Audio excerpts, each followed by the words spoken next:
इससे पहले हमने क्या क्या देख लिया है, पास्ट का, प्रेजेंट का हमने देख लिया है, अबाउट टू को कैसे यूज करते हैं पास्ट में और प्रेजेंट में। आज हम देखने जा रहे हैं फ्यूचर में इसको कैसे यूज करते हैं। कैसे यूज करोगे फ्यूचर में, देखो यहाँ पे अबाउट टू रूल का क्या नाम है, अबाउट टू। ये किसके लिए, फॉर फ्यूचर, फॉर फ्यूचर। तो बहुत इजी है, बहुत इजी है। जो पहले जो जानता है वो तो जानते ही है, ठीक है, तुम लोग भी ध्यान से देख लो। इसको कैसे यूज करते हैं, वाला होगा, वाली होगी, और वाले होंगे, वाले होंगे, ठीक है। इस तरह से यूज करते हैं इसको। कोई दिक्कत है यहाँ पे। इसको कैसे यूज करेंगे सेंटेंस में, इसका स्ट्रक्चर वगैरह देखते हैं।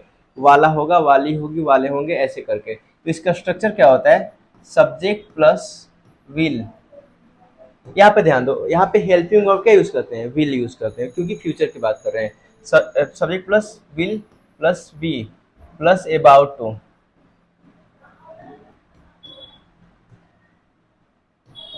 प्लस वर्ब का फर्स्ट फॉर्म प्लस ऑब्जेक्ट होता है, ठीक है।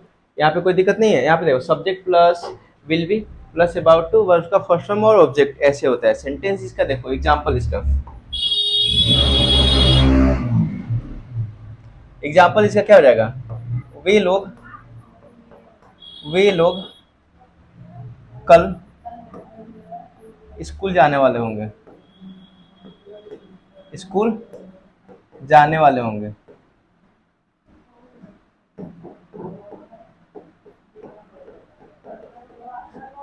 वे लोग कल स्कूल जाने वाले होंगे, तो इसको कैसे वो बनाओगे, वे लोग का क्या हो जाएगा, दे यूज कर लो डायरेक्ट, ठीक है। यानी क्या हो जाएगा, दे, उसके बाद में क्या आएगा, will be, they will be, उसके बाद में about to, will be about to,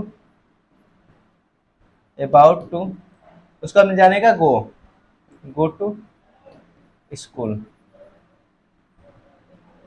समझ में आया, सिंपल है कि नहीं है। तो निगेटिव कैसे बनाओगे यहाँ पे,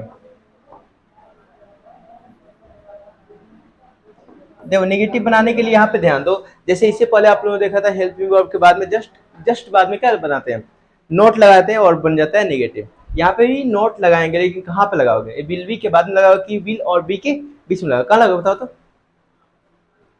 विल और बी के बीच में लगाओगे। यानी इसका स्ट्रक्चर ध्यान दे तो क्या हो जाएगा, subject, subject plus will plus not plus be about to verb का फर्स्ट फॉर्म प्लस ऑब्जेक्ट हो जाएगा। जैसे कि subject plus will not plus be plus about to plus verb का फर्स्ट फॉर्म और ऑब्जेक्ट हो जाएगा, ठीक है। अब ध्यान दो, इसी का बना लो, जस्ट इसी का बना लो नेगेटिव में, क्या हो जाएगा, they will not be about to क्या हो जाएगा, go to school, go to school. समझ में आया? कोई डाउट है यहाँ पे। अब देखो इसका इंटेरोगेटिव जो है ना, वो भी थोड़ा सा इंटरेस्टिंग लगता है। इंटेरोगेटिव देखो कैसे होता है,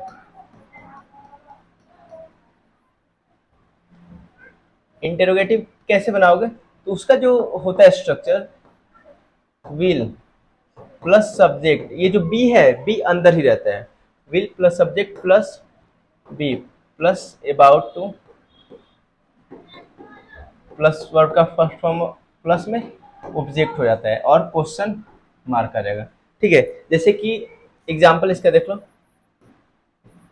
क्या मैं खाना बनाने वाला हूँगा, खाना बनाने वाला होऊंगा, ऐसे यूज करते हैं ना। कैसे बनाओगे इसको, तो यहाँ पे आई के साथ में क्या लगता है, मतलब देखो फ्यूचर है तो सबके साथ में विल लगाते हैं, ठीक है। तो क्या लगाओगे, will I be about to, about to cook food, question mark, will I be about to cook food. समझ में आया? किसी को डाउट नहीं होनी चाहिए। अब इसका इंटेरोगेटिव निगेटिव कैसे बना लोगे तो आपको पता ही है, यहाँ पे या तो यहाँ पे नोट लगा लो या फिर यहाँ पे, यानी सब्जेक्ट के लेफ्ट या फिर सब्जेक्ट के राइट में नोट लगा लो तो क्या हो जाएगा, इंटेरोगेटिव निगेटिव हो जाएगा। जैसे कि मैं बनाता हूँ एक, will I not be about to cook food, question mark. समझ में आया? किसी को डाउट नहीं है?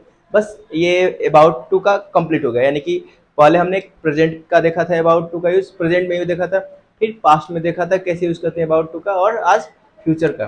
तीनों कंप्लीट हुआ, अबाउट टू का रूल कंप्लीट होगा। ठीक है, कोई डाउट नहीं ना? डाउट होगा तो आप लोग पूछ सकते हो और एग्जाम्पल प्रैक्टिस करते रहो। ठीक है, बस आज के लिए इतना ही।